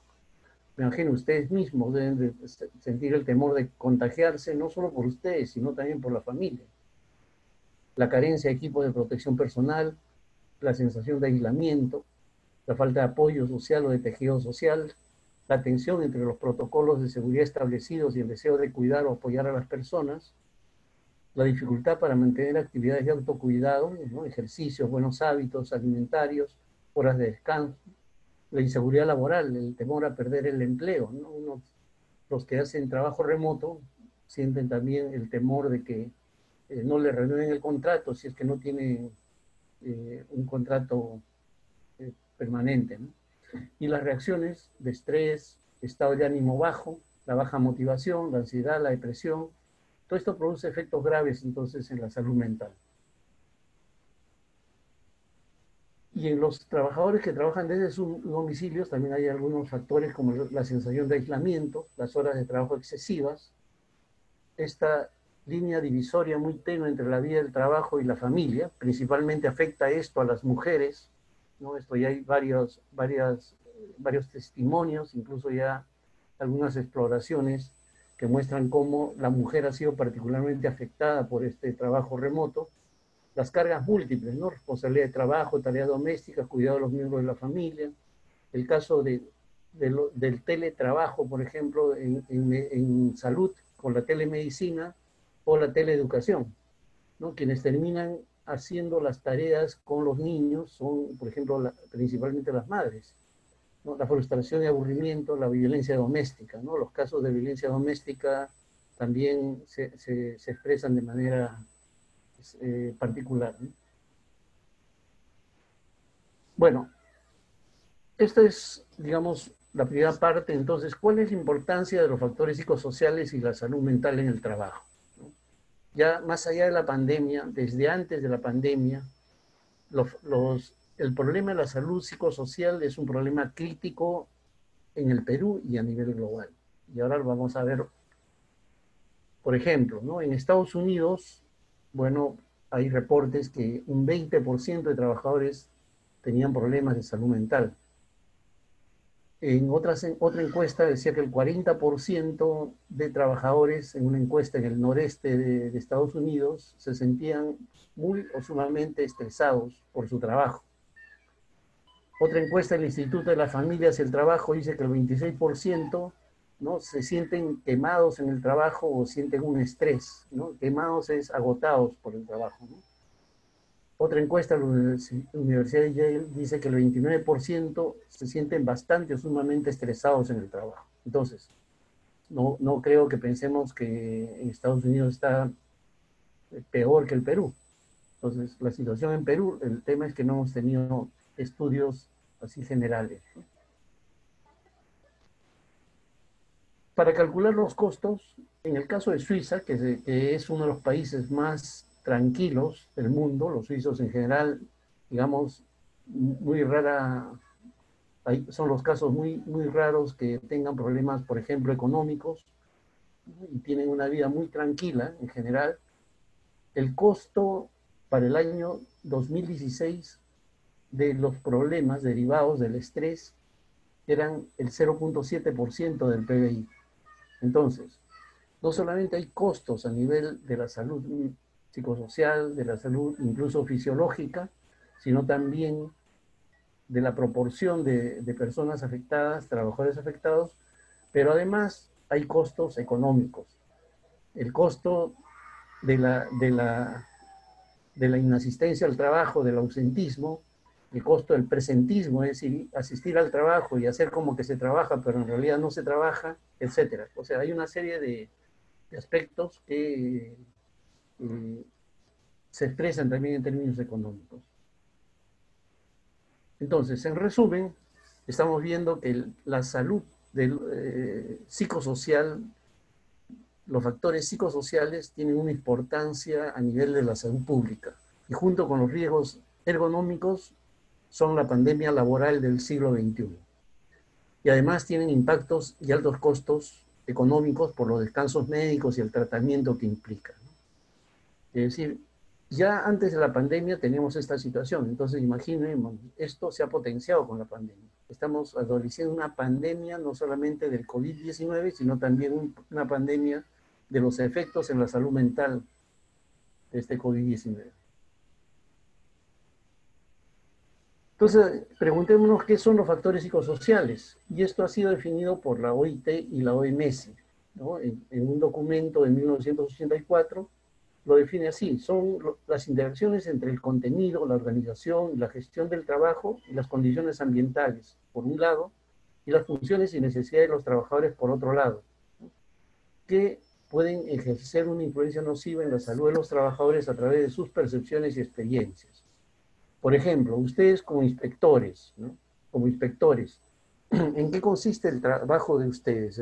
Ustedes están en una constante tensión entre trabajadores y empleadores, de si se cumplen o no se cumplen las normas. O sea, ese contenido del trabajo, la forma como se organizan, la jerarquía, las disposiciones, por ejemplo, las preguntas que ustedes hacían, en el sentido de que no queda a veces claro cómo proceder con las inspecciones cuando no te dan todas las condiciones, como la dirección, por ejemplo, o el correo, ¿no? la gestión del trabajo, las condiciones ambientales, el exponerse, por ejemplo, ahora al contagio, o en épocas normales, las agresiones que puede haber por parte del empleador, en fin, ¿no? Todo eso entra en conflicto con las funciones y necesidades de los inspectores, por ejemplo, y de acuerdo a sus percepciones y experiencias, van a desarrollar, ¿no?, una afectación mayor o menor a su salud mental y a su salud psicosocial en general. Pueden haber algunos inspectores que tienen, digamos, condiciones de afrontamiento del estrés, que toleran, por ejemplo, la violencia mejor, manejan mejor las situaciones, y hay otros que pueden entrar en forma de conflicto. Entonces, esa tensión entre estos factores externos al ser humano, al trabajador, y las posibilidades del trabajador de responder a estos estresores es lo que se denomina los factores psicosociales. Pueden haber factores sociales, psicosociales positivos, que son los factores protectores psicosociales, pero cuando son factores psicosociales negativos se convierten en factores de riesgo psicosocial. Y acá tenemos a la izquierda los factores psicosociales, algunos de los factores psicosociales, los más importantes, por ejemplo, el contenido del trabajo, ¿no? El contenido del trabajo, es decir, que tiene que ver en qué consiste el trabajo, cómo se produce, qué ciclos, cómo se regulan, etc., ¿no?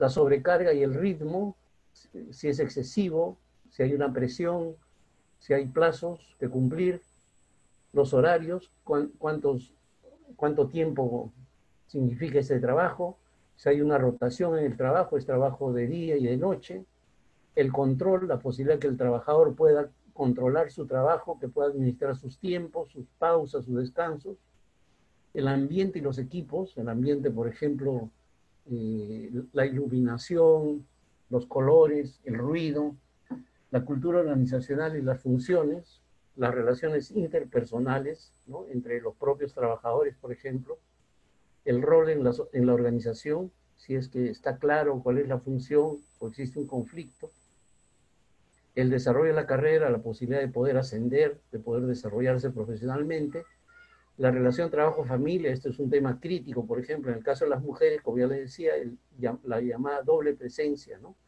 Cuando está en la casa está pensando en el trabajo y cuando está en el trabajo está pensando en la casa.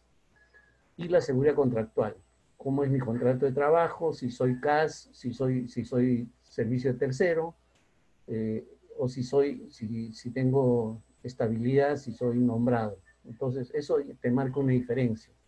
Esos factores son externos a la persona, al ser humano, al trabajador, y es lo que constituyen los factores psicosociales, ¿no?, que cuando son negativos se convierten en factores de riesgo psicosocial. Y eso, todos los trabajadores estamos expuestos a estos factores de riesgo psicosocial. ¿Y qué cosa pueden producir en la persona? Pueden producir estrés, burnout, fatiga, moving, etc., ¿no? Y básicamente en tres dimensiones. A nivel fisiológico, es decir, del hardware nuestro, ¿no?, de los órganos y sistemas, a nivel psicológico, es decir, de todas estas interacciones del sistema nervioso central, ¿no?, la sinapsis que se establece entre nuestras células nerviosas, ¿no?, que es como nuestro software, y a nivel de las interacciones con las otras personas, que es a nivel social. Entonces, lo psicopatológico es la parte mental, ¿no?, que puede generar reacciones de ansiedad, de apatía, reacciones de evasión, problemas de concentración, humor depresivo, reacciones de miedo, relatos retrospectivos, hiperactividad, inseguridad, insomnio, pensamiento introvertido, irritabilidad, falta de iniciativa, melancolía, cambios de humor, pesadillas recurrentes. Pero también puede haber respuestas fisiológicas: hipertensión arterial, ataque de asma, palpitaciones cardíacas, enfermedad coronaria, dermatitis, pérdida de cabello, dolor de cabeza, dolores articulares y musculares, pérdida de balance, migraña, dolor estomacal, úlceras estomacales, taquicardia, ¿no? Y también en la dimensión del comportamiento o la salud social, reacciones de auto y heteroagresivas, trastornos alimenticios, incremento en el consumo de drogas y alcohol, el incremento en el consumo de cigarrillo, disfunción sexual, aislamiento social. Entonces, los factores de riesgo psicosocial pueden afectar al ser humano, al trabajador, a nivel físico, mental, ¿no? y social, a nivel de su salud física, mental y social. El marco normativo, como ya saben ustedes, tenemos un marco normativo a nivel internacional, básicamente la decisión andina, somos parte de la comunidad andina y hay un instrumento andino sobre seguridad y salud en el trabajo que establece también la necesidad de prevenir los factores psicosociales. Tenemos los convenios OIT. En seguridad y salud en el trabajo hay 3 convenios básicos, el 155, el 161 y el 187. Y últimamente, el año pasado, salió el convenio 190 sobre violencia en el trabajo. Tenemos la Constitución Política, la Ley de Seguridad y Salud en el Trabajo, que ustedes la conocen bien, su reglamentación, y una serie de normas a nivel ya de decretos supremos y resoluciones ministeriales. La decisión 584, como saben ustedes, todo lo que la comunidad andina adopta como decisión es ley para nosotros, o sea, es de obligatorio cumplimiento por el país, para los 4 países de la comunidad andina, que son Colombia, Ecuador, Perú y Bolivia. Y en esta decisión 584 establece precisamente, ¿no?, la necesidad de garantizar la organización y el ordenamiento de las labores, incluidos los factores ergonómicos y psicosociales. La decisión andina tiene lo que en el Perú llamamos la reglamentación de la ley, y esto se hace a través de las resoluciones. La resolución 557 es la que establece esto. Es decir, tenemos un marco normativo internacional que nos obliga a prevenir los factores psicosociales. Ya les comenté los convenios OIT. Hay 3 convenios. El convenio 155 sobre seguridad y salud de los trabajadores del año 1961, donde ya establece también el tema, ¿no?, de prevenir, de garantizar la salud física y mental, no solamente en los lugares de trabajo, sino a nivel de la política nacional. El convenio 161 sobre servicios de salud en el trabajo también menciona la obligación de los empleadores de favorecer la salud física y mental y garantizar el estado de salud física y mental de los trabajadores. El convenio 187, que es el convenio marco promocional para la seguridad y salud del trabajo, establece también que tanto la política, el sistema, el programa y la cultura tiene que incluir el tema de los factores psicosociales y de la salud mental. Y el convenio 190 ya es específicamente sobre violencia y el acoso laboral, ¿no?, que es del año 2019, y es el convenio 190, que plantea esto, que el mundo del trabajo debe estar libre de violencia y de acoso. Ya a nivel específicamente de la ley que ya ustedes conocen, la ley 27983, la ley de seguridad y salud del trabajo, establece en el registro, en el punto C del artículo 33, el registro del monitoreo de agentes físicos, químicos, biológicos, psicosociales y factores de riesgo disergonómicos. Entonces, y también en el artículo 65 establece la evaluación de los factores de riesgo para la procreación a nivel de los agentes psicosociales. Entonces, acá se está refiriendo, como ya hemos visto antes, a las causas de los problemas de salud mental, es decir, a los factores de riesgo psicosocial. Entonces, y para esto debe de revisarse que esté presente en lo que dice el artículo 32, el sistema de gestión de la seguridad y salud del trabajo, es decir, presente en la política, el reglamento, en el IPRC, el mapa de riesgo, ¿no? Como saben, el IPRC es la identificación de peligros, evaluación de riesgos y sus medidas de control, el mapa de riesgos, la planificación de la actividad preventiva y el programa anual de seguridad y salud del trabajo. Entonces, la ley menciona que se tiene que abordar el tema no solamente de todos los factores físicos, químicos, biológicos, ergonómicos, sino también psicosociales. La resolución ministerial 312 del 2011 del MINSA establece ya los protocolos de los exámenes médicos ocupacionales, ¿no? El guía de diagnóstico que incluye una ficha de psicología ocupacional.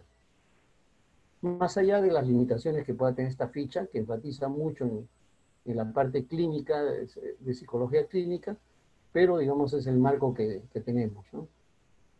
Pero un instrumento muy importante es la norma básica de ergonomía y de evaluación de riesgos disergonómicos, que es la RM 375 del 2008 de trabajo, ¿no?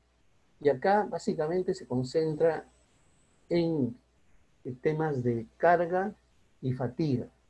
Dice que el trabajo debe de tener las adecuadas características físicas y mentales, con un clima de trabajo adecuado, un ritmo adecuado, con tareas que eviten la monotonía y que el trabajador debe participar, que la empresa debe capacitar y brindar entrenamiento y que deben de también existir pausas para el descanso. Y la sobrecarga mental dice que el esfuerzo intelectual debe ¿no? prevenir las presiones del tiempo, el esfuerzo de atención, controlar la fatiga percibida, que el número de informaciones que se precisa para realizar la tarea y el nivel de complejidad sean adecuados y que también sea adecuada la percepción subjetiva de la dificultad, ¿no? Esto está en la norma que hemos indicado. También tenemos el decreto legislativo 1410 sobre hostigamiento sexual, ¿no? Y básicamente lo que define es que el hostigamiento sexual es una forma de violencia que se configura a través de una cultura, perdón, de una conducta de naturaleza o connotación sexual o sexista no deseada, ¿no? Contra la persona que se dirige y que puede crear un ambiente intimidatorio, hostil o humillante, o que puede afectar su actividad o situación laboral, docente, formativa, o de cualquier otra índole. Es decir, va más allá también del lugar de trabajo, se refiere también al espacio educativo, ¿no?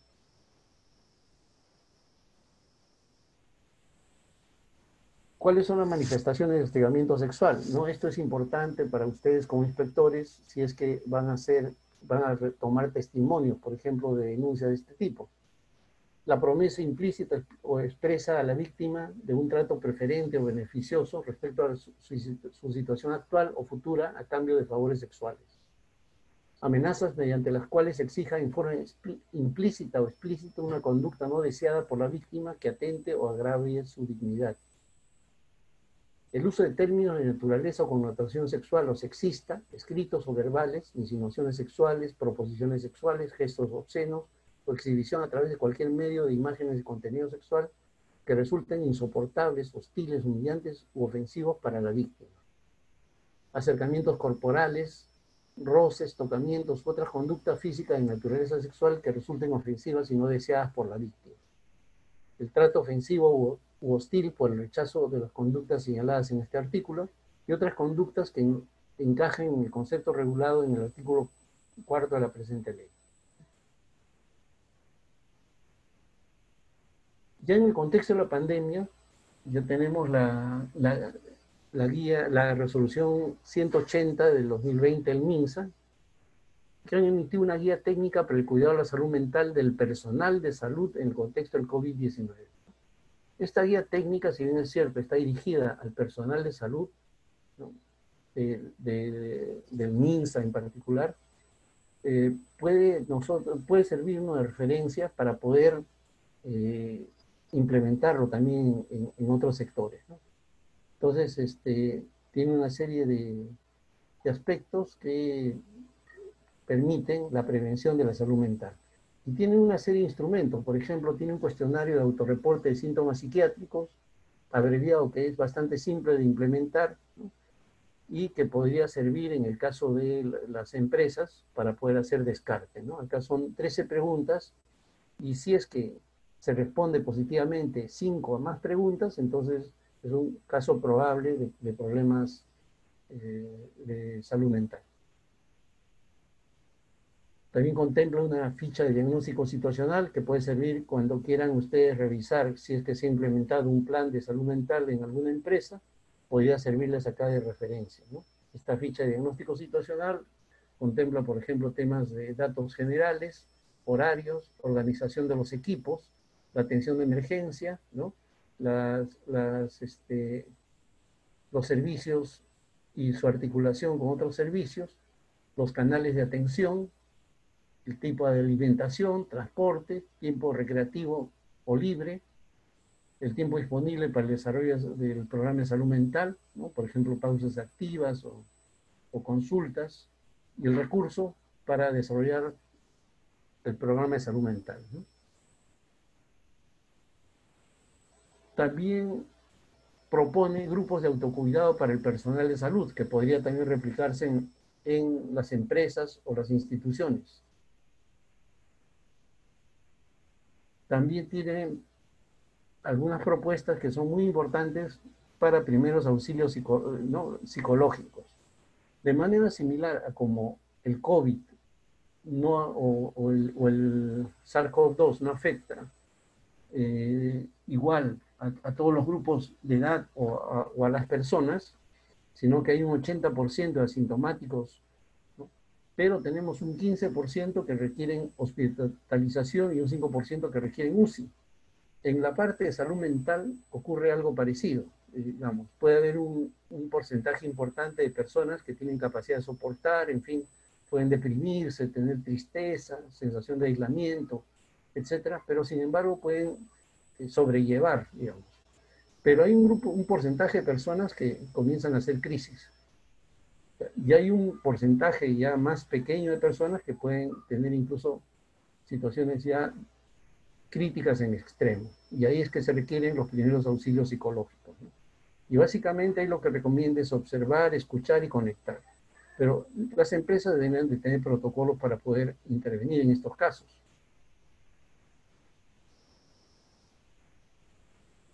También propone esta norma algunos mensajes clave, ¿no?, para el autocuidado, y esto ustedes como inspectores les puede permitir, ¿no?, una orientación para ver qué cosa observar y qué cosa recomendar, ¿no? Lo más importante es que no solamente vayan y fiscalicen y sancionen, sino que también puedan fiscalizar y dar orientación, porque lo que queremos finalmente es que se implementen medidas de protección de la salud y seguridad de los trabajadores.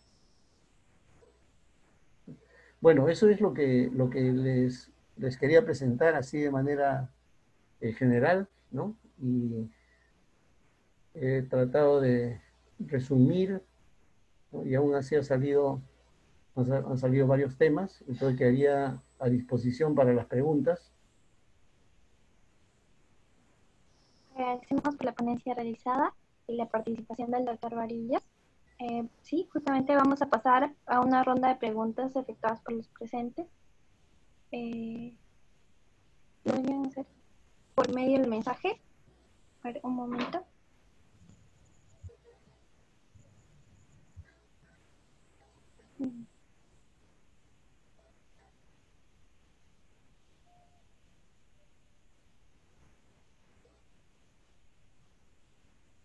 Todavía no hay preguntas, un momento.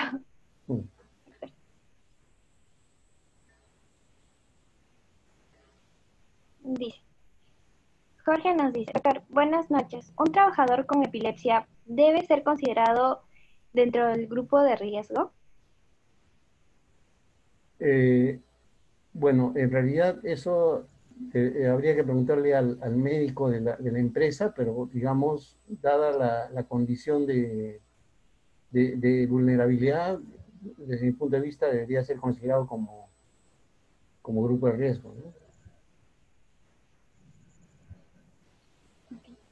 El señor Contreras nos dice, la resolución ministerial 488 habla de salud mental. ¿Cómo se aplicaría? Ya, yo creo que la norma que se ha dirigido a los trabajadores de la salud puede servir de referente. Es decir, ahí nos dan varios elementos, ¿no? Lo que comentaba. A ver, voy a volver a ponerlo.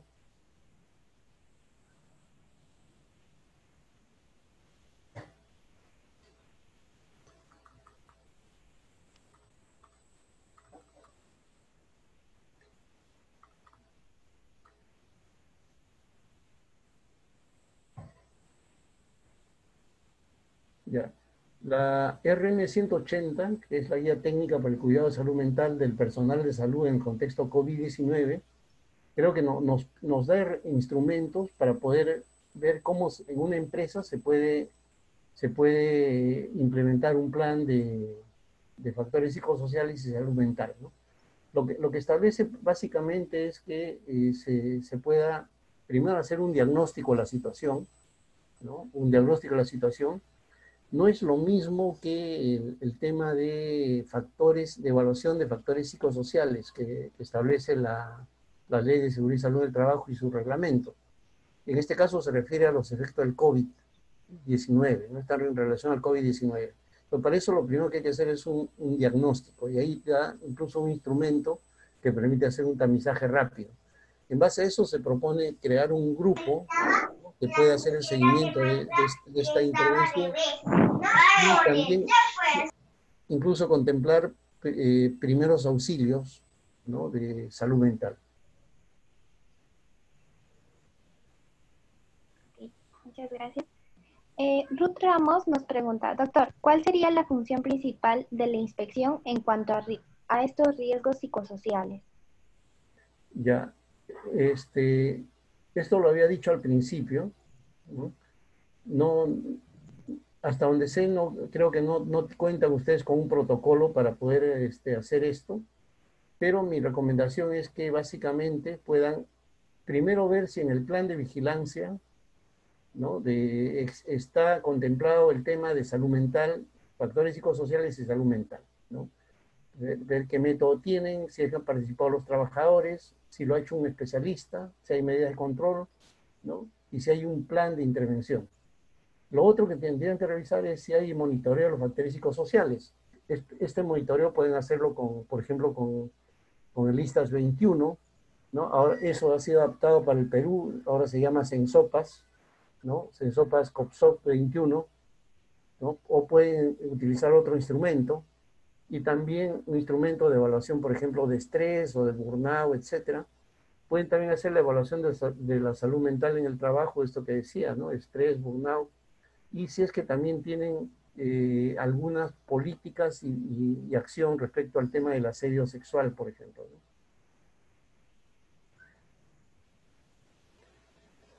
Muchas gracias por ello. Nora Luz Segarra le dice, doctor, lo felicito por la exposición. ¿Qué método recomendaría usted para la realización de monitoreo de riesgos psicológicos? Gracias Ya, por su respuesta. ya, mire, en riesgos psicosociales hay varios instrumentos, ¿ya? Pero el más utilizado es el Listas 21, o el COPSOP, le llaman, ¿no? Y en el Perú ya ha sido validado por el Sensopas, ¿ya?, el Centro de Salud Ocupacional y Protección para el Ambiente de la Salud. Ellos tienen un instrumento y regularmente hacen capacitación para que pueda aplicarse este instrumento, ya ha sido validado para el Perú. Pero, digamos, el instrumento que hay que utilizar depende del tipo de factor psicosocial. Por ejemplo, si el problema psicosocial en una empresa es un tema de asedio sexual, va a ser difícil que eso salga por un cuestionario, ¿no? Eso va a salir por las denuncias o por entrevistas directas a los trabajadores, incluso a las trabajadoras, ¿ya? Entonces, no va a salir por un cuestionario. Es decir, no existe un instrumento universal que evalúe todos los factores psicosociales. Es como en el caso de los factores de riesgo, por ejemplo, químicos, ¿no? Sabemos que tenemos más de 2 millones de agentes químicos en el mundo. Entonces, no existe un solo método para evaluar a los 2 millones de agentes químicos. Depende de qué agente químico se trate. En los factores psicosociales también tenemos una diversidad de factores psicosociales. Y de acuerdo al método, perdón, de acuerdo al problema psicosocial, es que uno utiliza un instrumento. Incluso se recomienda utilizar batería de instrumentos, es decir, ver cuáles son los factores de riesgo psicosocial y cuál podría ser el efecto en la salud, en cuanto a estrés, en cuanto a burnout, en cuanto a depresión, en cuanto a ansiedad, etcétera, ¿no? Y hacer la correlación o la asociación entre causa y efecto, y ahí va a salir, ¿no?, los niveles de riesgo de manera, ¿no?, más certera. Josefina Cabrera nos menciona, ¿cómo se debe efectuar el monitoreo de salud mental en las entidades más recurrentes? Ejemplo, Poder Judicial, ONP, Ministerio Público, entre otros. A ver, si yo les preguntara a ustedes, ¿cuáles son las principales preocupaciones que tienen ustedes ahora? ¿Cuáles son las principales preocupaciones? No sé si podrían poner por el chat. ¿Qué es lo que más les preocupa en estos momentos a ustedes? Si podrían escribir por el chat, a ver, y vamos a reflexionar sobre eso. Mencionan la carga laboral. Carga laboral, contagiarme, la incertidumbre de la situación. ¿Ya? Entonces, miren, si nosotros hiciéramos un cuestionario, no tendríamos que aplicar un cuestionario. Por ejemplo, en Listas 21 no habla de contagio de COVID-19. Los instrumentos que conocemos no hablan de contagio de COVID-19. Perder el trabajo, perder un ser querido tampoco está ahí. Entonces, lo que tendríamos que hacer nosotros es construir un instrumento. Por ejemplo, si hiciéramos, por ejemplo, que cada uno de ustedes mencione 3 preocupaciones, vamos a ver cuáles son las preocupaciones prevalentes. Y en base a esas preocupaciones prevalentes, podríamos hacer algunas entrevistas y en base a esas entrevistas podríamos identificar, por ejemplo, cuáles son los problemas más recurrentes en el caso de ustedes. Entonces, no se trata de aplicar un cuestionario. Lo que tenemos que hacer es un estudio, una exploración de cuál es la situación en cada caso específico. Posiblemente en el Poder Judicial, en algún nivel, ellos tengan estabilidad en el trabajo. Su preocupación va a ser la estabilidad en el trabajo, ¿no? Van a tener otra preocupación, pero por ejemplo, en el caso de los inspectores que están por servicio tercero o que están con CAS y no saben, y les han renovado por un mes, entonces su preocupación posiblemente va a ser mantener el empleo, ¿no? Luego dice acá también el cuidado de la salud, cuidado de los adultos mayores, o sea, discriminación por haber estado infectado por COVID. Miren, las cosas que no salen, la incertidumbre de la situación. Entonces, es muy amplio. Entonces, no existe un instrumento que tengamos que aplicar para ver cuáles son los factores psicosociales, sino tenemos que investigar ya en concreto, en cada caso, cuáles son estos factores psicosociales, ¿no? Y en base a eso, desarrollar una intervención. Eso es lo que propone el plan de vigilancia en salud mental, ¿no? Tener que pagar las horas Dice Denise, sí, por encontrarme con encontrarme con licencia licencia remunerada. remunerada. Claro, o sea, miren la cantidad de problemas que salen. Eso no va a salir en un cuestionario. No va a salir en un cuestionario. Eso tiene que hacerse un estudio, una exploración, ¿no? ¿Cuántos inspectores son ustedes? 750. 750, imagínense. Ya. Eso se puede trabajar, ¿no? Por ejemplo, yo les hice con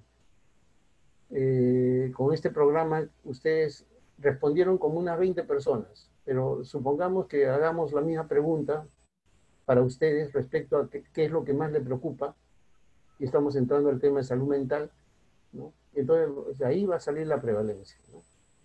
Entonces, no tenemos un instrumento que nos dé la aplicación universal.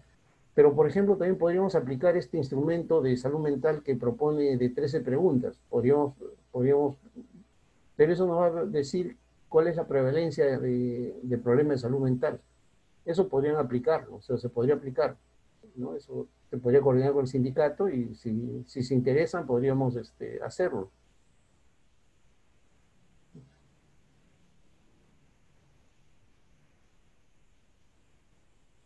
Por ser persona vulnerable. Sí, bueno, es bien interesante el tema que ha tocado, doctor. Creo que hemos culminado con la sección de preguntas. Entonces, damos por concluido el evento realizado por el Sindicato Único de Inspectores de Trabajo de la Sonafil y el Círculo de Estudios Laborales y de la Seguridad Social. Agradecemos la participación del doctor Varillas y de la abogada Juanua. Hasta ahora no sé pronunciar bien el nombre, perdón.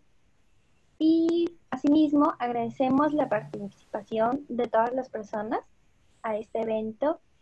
Esperemos contar con su presencia en otros eventos que organicemos. Damos por concluido el evento nuevamente. Muchas gracias, doctor. Muchas gracias. Hasta luego, sí. Hasta luego. Muchas gracias, doctor. Gracias. Gracias con todos. Buenas noches. Muchas gracias, muy interesante.